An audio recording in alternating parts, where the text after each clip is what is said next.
Materi kita pada pertemuan ini yaitu hukum perjanjian dan hukum perikatan. Materi ini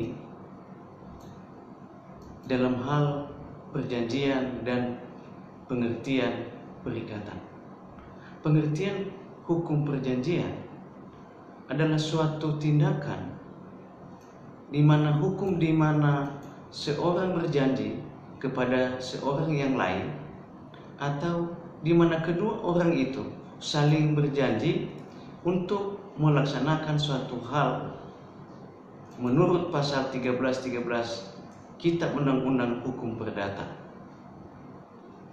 Menurut para ahli, yang pertama adalah menurut Jumadi, perjanjian adalah suatu peristiwa di mana seseorang berjanji kepada orang lain, atau di mana dua orang atau lebih saling berjanji untuk melaksanakan suatu hal. Menurut Ersuberti, perjanjian adalah suatu peristiwa di mana ada seorang berjanji kepada orang lain, atau dua orang itu saling berjanji untuk melaksanakan suatu hal. Menurut pasal 13 Kitab Undang-Undang Hukum Perdata, perjanjian adalah perbuatan dengan mana satu orang atau lebih mengikatkan dirinya terhadap satu orang lain, atau lebih dari peristiwa ini timbullah suatu hubungan hukum antara dua orang atau lebih yang disebut perikatan, yang dimana dalam halnya terdapat hak dan kewajiban masing-masing pihak. Perjanjian adalah sumber perikatan. Timbul pertanyaan bagi kita, apa syarat-syarat sahnya perjanjian? Nah, suatu perjanjian dinyatakan sah apabila telah dipenuhi 4 syarat, seperti yang ditegaskan dalam pasal 1320 Kitab Undang-Undang Hukum Perdata, yaitu yang pertama, kesepakatan mereka yang mengikatkan dirinya. Yang kedua, kecakapan untuk membuat suatu perikatan. Dan yang ketiga, suatu pokok persoalan tertentu. Dan yang keempat adalah suatu sebab yang tidak dilarang dan yang tidak terlarang. Artinya, tidak boleh diperjanjikan yang dilarang oleh undang-undang. Harus yang tidak bertentangan dengan undang-undang. Akibat daripada perjanjian di pasal 1338 ayat 1 Kitab Undang-Undang Hukum Perdata, yang menyatakan bahwa semua perjanjian yang dibuat secara sah berlaku sebagai undang-undang bagi mereka yang membuatnya. Suatu perjanjian tidak dapat ditarik kembali selain dengan kesepakatan kedua belah pihak. Perjanjian tidak hanya mengikat untuk hal-hal yang dengan tegas dinyatakan di dalamnya, tetapi juga untuk segala sesuatu yang menurut sifat perjanjian. Akibat dari suatu perjanjian ini adalah, yang pertama, perjanjian hanya berlaku di antara para pihak yang membuatnya, selalu sesuai dengan ketentuan pasal 1340 ayat 1 KUH Perdata, yang menyatakan bahwa perjanjian-perjanjian yang dibuat hanya berlaku di antara para pihak yang membuatnya. Hal ini berarti bahwa setiap perjanjian hanya membawa akibat berlakunya ketentuan pasal 1131 Kitab Undang-Undang Hukum Perdata bagi para pihak yang terlibat atau yang membuat perjanjian tersebut. Yang kedua, mengenai kebatalan atau nulitas dalam perjanjian. Suatu perjanjian yang dibuat apabila tidak memenuhi salah satu atau lebih persyaratan yang ditentukan dalam pasal 1320 KUH Perdata, maka perjanjian tersebut menjadi tidak sah, yang berarti perjanjian itu terancam batal. Dalam hal ini ada macam-macam kebatalan perjanjian. Yang pertama adalah perjanjian yang dapat dibatalkan. Nah, perjanjian yang dapat dibatalkan, perjanjian yang telah dibuat dapat dibatalkan jika perjanjian tersebut dalam pelaksanaannya akan merugikan pihak-pihak tertentu. Pembatalan tersebut dapat dilakukan oleh salah satu pihak dalam perjanjian dan dapat dimintakan apabila tidak terjadi kesepakatan bebas dari pihak yang membuat perjanjian, yang dimana dasar hukumnya adalah pasal 1321 yang membuat perjanjian sampai dengan pasal 1328 KUH Perdata. Nah, dan salah satu pihak dalam perjanjian tidak cakap untuk bertindak dalam keadaan tidak cakap dan bertindak hukum. Nah, di pasal 1330 sampai dengan pasal 1331 KUH Perdata, perjanjian yang batal demi hukum. Perjanjian ini suatu perjanjian dikatakan batal demi hukum, yang berarti perjanjian tersebut tidak dapat dipaksakan pelaksanaannya jika terjadi pelaksanaan terhadap syarat objektif dari sahnya suatu perikatan. Yang ketiga adalah kebatalan relatif dan kebatalan mutlak. Nah, suatu kebatalan disebut relatif jika kebatalan tersebut hanya berlaku terhadap individu, orang perorangan tertentu saja, dan disebut mutlak jika kebatalan tersebut berlaku umum terhadap seluruh anggota masyarakat tanpa kecuali. Perjanjian yang dapat dibatalkan dapat saja berlaku relatif atau mutlak, meskipun tiap-tiap perjanjian yang batal demi hukum pasti berlaku mutlak. Dari macam-macam perjanjian timbullah jenis-jenis perjanjian. Jenis-jenis perjanjian: perjanjian timbal balik dan sepihak. Yang kedua adalah perjanjian bernama dan tidak bernama. Dan perjanjian yang berikut adalah perjanjian obligatoir dan kebendaan, dan perjanjian konsensual dan real. Perjanjian timbal balik dan sepihak adalah perjanjian yang mewajibkan kedua belah pihak berprestasi secara timbal balik, seperti halnya pada perjanjian jual beli, sewa menyewa, dan tukar menukar. Perjanjian ini sepihak adalah perjanjian yang mewajibkan pihak yang satu berprestasi dan memberi hak kepada pihak yang lain untuk menerima prestasi. Contohnya yaitu hibah, diatur dalam pasal 1666 Kitab Undang-Undang Hukum Perdata, dan perjanjian pemberian kuasa diatur pada pasal 1792 Kitab Undang-Undang Hukum Perdata. Yang kedua adalah perjanjian bernama dan tidak bernama. Nah, perjanjian bernama ini adalah perjanjian yang sudah memiliki nama sendiri, yang dikelompokkan sebagai perjanjian-perjanjian khusus dan jumlahnya terbatas. Misalnya jual beli, sewa menyewa, tukar menukar, pertanggungan, pengangkutan. Sedangkan perjanjian tidak bernama adalah perjanjian yang tidak mempunyai nama dan tidak diatur dalam KUH Perdata, serta jumlahnya tidak terbatas. Jenis perjanjian ini banyak ditemukan di tengah-tengah masyarakat. Yang ketiga adalah perjanjian obligatoir dan kebendaan.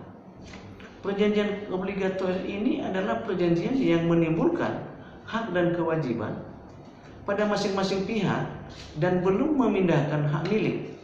Sedangkan perjanjian kebendaan adalah perjanjian untuk memindahkan hak milik dalam jual beli, sewa menyewa, dan tukar menukar. Yang keempat adalah perjanjian konsensual dan real. Perjanjian konsensual ini adalah perjanjian yang timbul baru dalam taraf melahirkan hak dan kewajiban saja bagi kedua belah pihak, di mana tujuan dari perjanjian tersebut baru tercapai apabila ada tindakan realisasi hak dan kewajiban tersebut. Nah, perjanjian real adalah perjanjian yang terjadinya sekaligus dengan realisasi tujuan perjanjian, yaitu pemindahan hak. Dari beberapa perjanjian konsensual dan real ini, timbullah perjanjian apa yang disebut dengan unsur-unsur perjanjian. Tentu ada maknanya dan ada unsur-unsur daripada perjanjian tersebut. Yang pertama adalah para pihak. Yang kedua adalah ada persetujuan yang bersifat tetap. Unsur-unsur perjanjian yang keempat, yang ketiga adalah ada tujuan yang hendak dicapai. Unsur-unsur perjanjian yang keempat adalah ada prestasi yang dapat dilaksanakan. Yang kelima adalah ada bentuk tertentu, tulis atau lisan. Yang keenam adalah ada syarat-syarat tertentu sebagai isi daripada perjanjian tersebut. Pengertian daripada perikatan. Tadinya kita membahas adalah pengertian daripada perjanjian. Nah, pengertian masuk kita pada pengertian daripada perikatan. Tentu kita wajib juga memahami sebagai mahasiswa di dalam melaksanakan setiap perjanjian-perjanjian, kerjasama-kerjasama, apa itu bedanya perjanjian dan perikatan. Istilah perikatan, Kitab Undang-Undang Hukum Perdata menggunakan istilah perikatan dan persetujuan, di mana berasal dari kata kerja verbinden yang artinya mengikat. Overeenkomst berasal dari kata kerja overeenkomen yang artinya setuju atau sepakat. Dari perbandingan ini kita melihat dari apa penemuan para ahli. Menurut para ahli, yang pertama adalah menurut Hoffman, suatu hubungan hukum antara sejumlah terbatas subjek-subjek hukum sehubungan seseorang atau beberapa orang daripadanya mengikatkan dirinya untuk bersikap menurut cara-cara tertentu terhadap pihak lain yang berhak atas sikap kesepakatan yang mengikatkan diri dalam suatu perjanjian. Sementara menurut ahli Pitlock, perikatan adalah suatu hubungan hukum yang bersifat harta, kekayaan antara dua orang atau lebih, atas dasar mana pihak yang satu berhak atau kreditur dan pihak lain berkewajiban atau debitur atas sesuatu prestasi. Nah, sementara menurut Subjekti, perikatan adalah suatu hubungan hukum antara dua pihak yang mana pihak yang satu berhak menuntut sesuatu dari pihak yang lainnya yang berkewajiban memenuhi daripada tuntutan itu. Jadi perikatan adalah suatu hubungan hukum berkaitan dengan kekayaan harta benda antara dua orang atau lebih yang melahirkan hak dan kewajiban menurut suatu barang. Pihak berhak disebut kreditur dan pihak yang berkewajiban disebut debitur. Barang sesuatu yang dapat dituntut dinamakan prestasi. Dapat berupa menyerahkan suatu barang, melakukan suatu perbuatan, tidak melakukan suatu perbuatan, suatu perikatan itu sendiri dapat berasal dari perjanjian dan dapat juga berasal dari undang-undang. Kalau kita melihat dasar hukum daripada perikatan, sumber-sumber hukum daripada perikatan ini ada di Indonesia, yang ada di Indonesia adalah perjanjian dan undang-undang. Dan sumber dari undang-undang dapat dibagi menjadi undang-undang juga, ya. Dan undang-undang dan perbuatan manusia. Sumber undang-undang dan perbuatan manusia dibagi lagi menjadi perbuatan yang menurut hukum dan perbuatan yang melawan hukum. Dasar hukum daripada perikatan ini berdasarkan Kitab Undang-Undang Hukum Perdata terdapat 3 sumber adalah sebagai berikut. Yang pertama adalah perikatan yang timbul dari persetujuan, dan dalam hal ini perjanjian. Nah, perikatan yang timbul yang kedua adalah perikatan yang timbul dari undang-undang.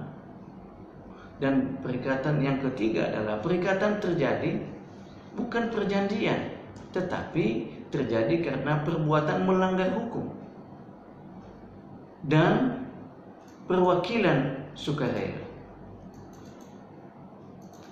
Nah, daripada dasar daripada hukum perikatan berdasarkan undang-undang.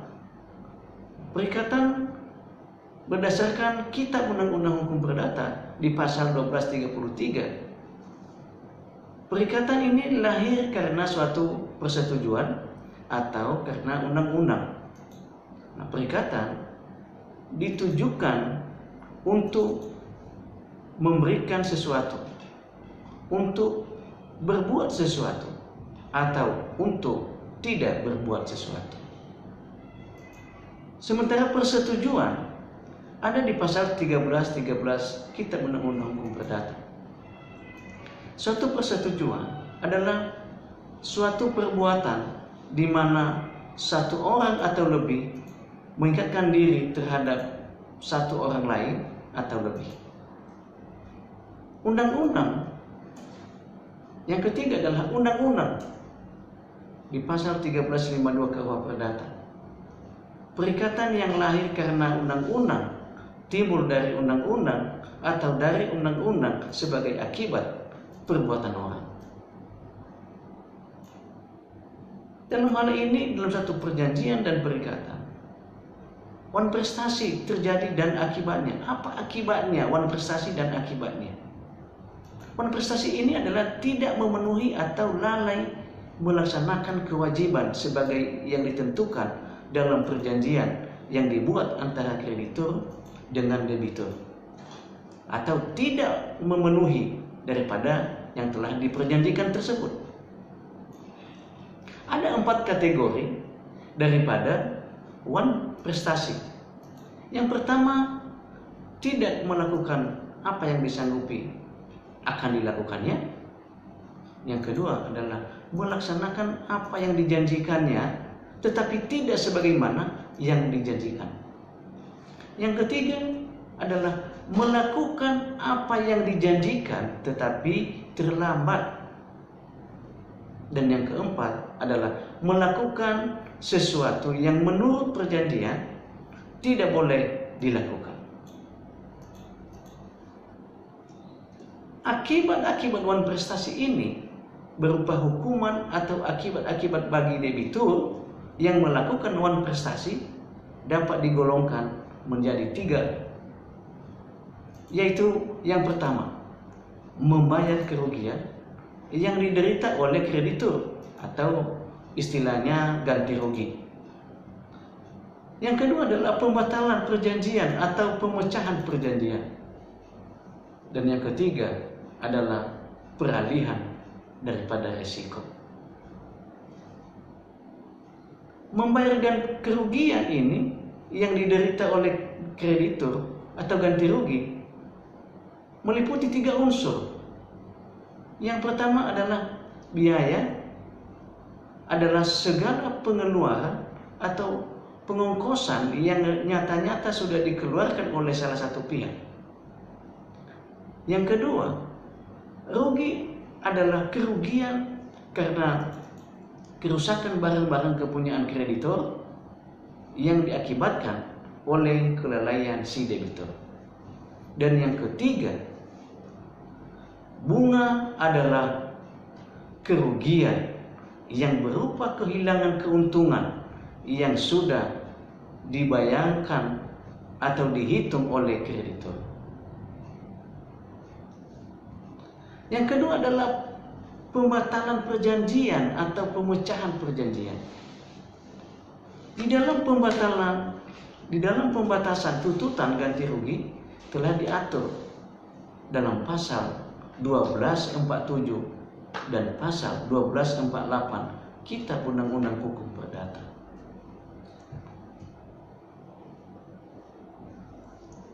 Yang ketiga adalah peralihan risiko. Adalah kewajiban untuk memikul kerugian jika terjadi suatu peristiwa di luar kesalahan salah satu pihak yang menimpa barang dan menjadi objek perjanjian sesuai dengan pasal 1237 Kitab Undang-Undang Hukum Perdata. Dari perjanjian ini timbullah macam-macam hukum perjanjian. 1. Perikatan persyaratan atau perikatan bersyarat, yaitu perikatan yang memenuhi prestasinya dikaitkan pada syarat tertentu. Yang kedua, perikatan dengan ketetapan waktu, yaitu perikatan yang memenuhi yang pembunuhan prestasinya dikaitkan pada waktu tertentu atau dengan peristiwa tertentu yang pasti terjadi. Yang ketiga adalah perikatan tanggung menanggung atau tanggung renteng istilahnya, yaitu para pihak dalam perjanjian terdiri dari satu orang pihak yang satu dan satu orang pihak yang lain. Akan tetapi sering terjadi salah satu pihak atau kedua belah pihak terjadi dari lebih dari satu orang. Syarat sahnya hukum perikatan. Tentu ada suatu bagaimana sahnya suatu perikatan tersebut. Yang pertama adalah objeknya harus tertentu. Syarat ini diperlukan hanya terhadap perikatan yang timbul dari perjanjian. Yang kedua adalah objeknya harus diperbolehkan, artinya tidak bertentangan dengan undang-undang, ketertiban umum. Dan yang ketiga adalah objeknya dapat dinilai dengan uang sebagaimana yang telah dijelaskan dalam pengertian perikatan. Yang berikut adalah objeknya harus mungkin, yaitu yang mungkin sanggup dilaksanakan dan bukan sesuatu yang mustahil. Dari perjanjian ini dan dari perikatan ini ada azas-azas hukum perjanjian dan perikatan ini. Azas-azas hukum perjanjian ini yang pertama adalah azas personalitas. Yang kedua adalah azas kebebasan berkontrak. Dan yang ketiga, azas konsensualitas. Yang keempat adalah azas itikad baik. Dan yang berikut adalah azas kekuatan mengikat. Azas personalitas, pada prinsipnya azas personalitas menentukan bahwa suatu perjanjian berlaku bagi para pihak yang membuatnya saja. Ketentuan mengenai azas ini tercantum dalam pasal 13, 15 dan pasal 1340 Kitab Undang-Undang Hukum Perdata. Pada pasal 1315 Kitab Undang-Undang Hukum Perdata berbunyi, pada umumnya seseorang yang tidak mengadakan perikatan atau perjanjian selain untuk dirinya sendiri. Inti ketentuan ini bahwa seseorang yang mengadakan perjanjian hanya untuk dirinya sendiri. Dan pasal 1340 Kitab Undang-Undang Hukum Perdata berbunyi, suatu perjanjian hanya berlaku antara pihak-pihak yang membuatnya. Di ayat yang kedua, perjanjian hanya berlaku antara pihak yang membuatnya. Sementara azas berkontrak, kebebasan berkontrak, azas ini, kebebasan berkontrak atau yang sering disebut juga sistem terbuka, yaitu bahwa setiap orang boleh mengadakan perjanjian apa saja, walaupun belum atau tidak diatur dalam undang-undang. Meskipun berlaku azas ini, kebebasan berkontrak tersebut dibatasi oleh 3 hal, yaitu tidak dilarang oleh undang-undang, tidak bertentangan dengan kesusilaan, dan tidak bertentangan dengan ketertiban umum. Di mana perjanjian dan berkontrak ini tidak boleh bertentangan dengan undang-undang dan tidak boleh bertentangan dengan perjanjian-perjanjian yang mengakibatkan kesusilaan. Walaupun diadakan azas kebebasan, tetapi harus sesuai dengan ketentuan oleh undang-undang. Setiap perjanjian yang dibuat dengan sah berlaku sebagai undang-undang bagi para pembuatnya.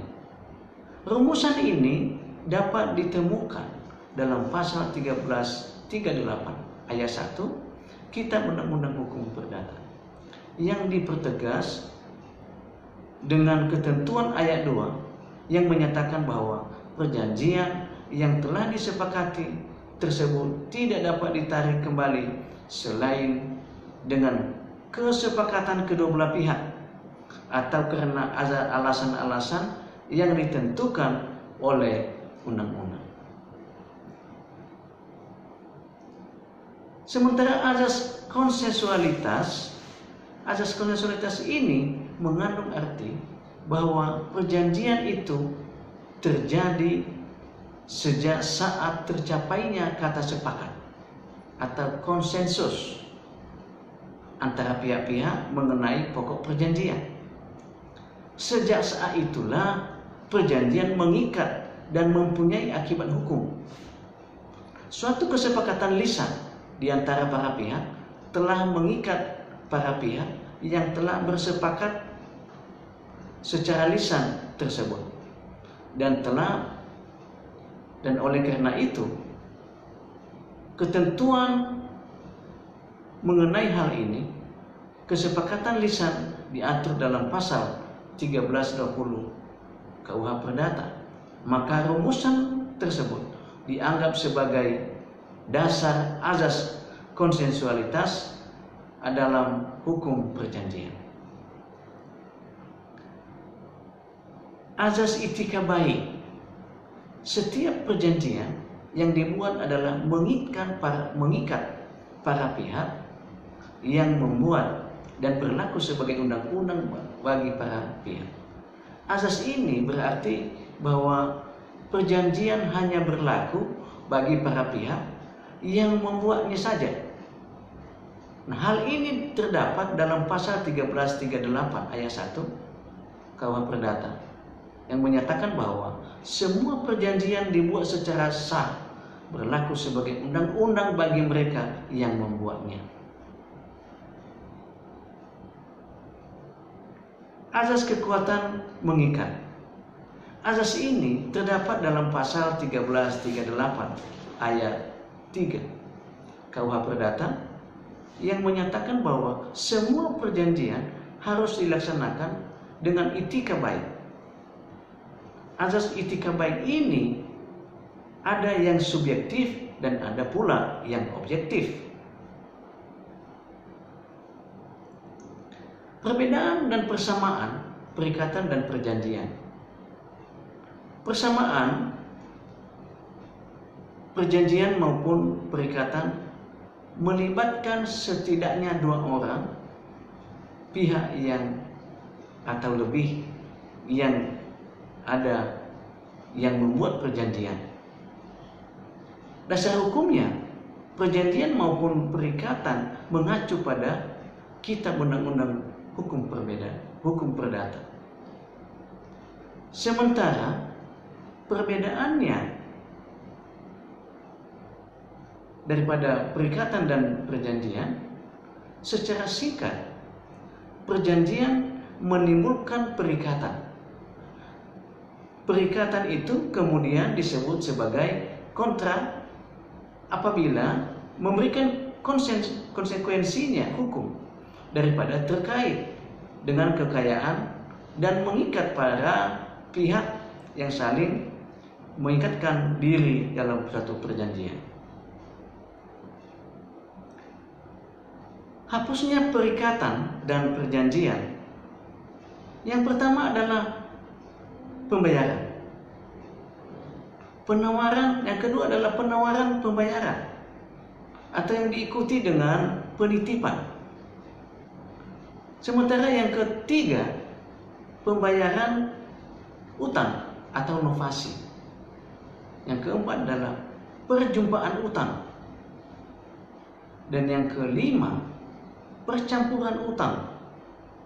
Dan yang keenam adalah pembebasan utang. Dan yang ketujuh, musnahnya barang yang terutang. Dan yang delapan, pembatalan perikatan. Dan yang kesembilan, berlakunya syarat pembatalan. Dan yang ke-10, lewat waktu atau kadaluarsa. Inilah yang disebut dengan hapusnya perikatan atau perjanjian. Di dalam suatu perjanjian dan perikatan ini ada sama dan ada perbedaan, kesamaan dan perbedaan. Kesamaan tadi dapat kita melihat bahwa perjanjian maupun perikatan melibatkan setidaknya dua orang atau lebih. Sementara dasar hukum daripada perjanjian maupun perikatan sama adalah Kitab Undang-Undang Hukum Perdata. Sementara perbedaannya secara singkat tadi, perjanjian menimbulkan perikatan itu kemudian disebut sebagai kontrak. Nah, apabila memberikan konsekuensi hukum yang terkait dengan kekayaan dan pengikatan para pihak yang saling mengikatkan diri dan saling memberikan suatu perjanjian, artinya sama-sama konsekuensi hukum yang dialami adalah dasar hukum daripada perikatan maupun perjanjian adalah Kitab Undang-Undang Hukum Perdata. Dari hal inilah timbullah bagaimana supaya hapusnya perikatan dan perjanjian. Maka dari ini tadi, kalau suatu ketika ada perjanjian dan perikatan, ada hapusnya perjanjian, bisa hapusnya daripada perikatan. Setelah sudah dibayar, setelah penawaran pembayaran diikuti dengan penitipan, maka pembaharuan utang. Nah, inilah syarat daripada hapusnya daripada perjanjian. Dengan demikian kita sampai pada hukum perjanjian dan hukum perikatan ini. Mari kita mempelajari dan memahami dengan baik, sehingga kita tidak salah untuk mengimplementasikan di tengah-tengah masyarakat dan kepada kita juga dalam suatu perjanjian dan kerjasama kepada orang lain. Demikianlah pembelajaran kita hari ini. Sampai ketemu kembali dan sampai jumpa kembali. Salam sehat untuk kita semua.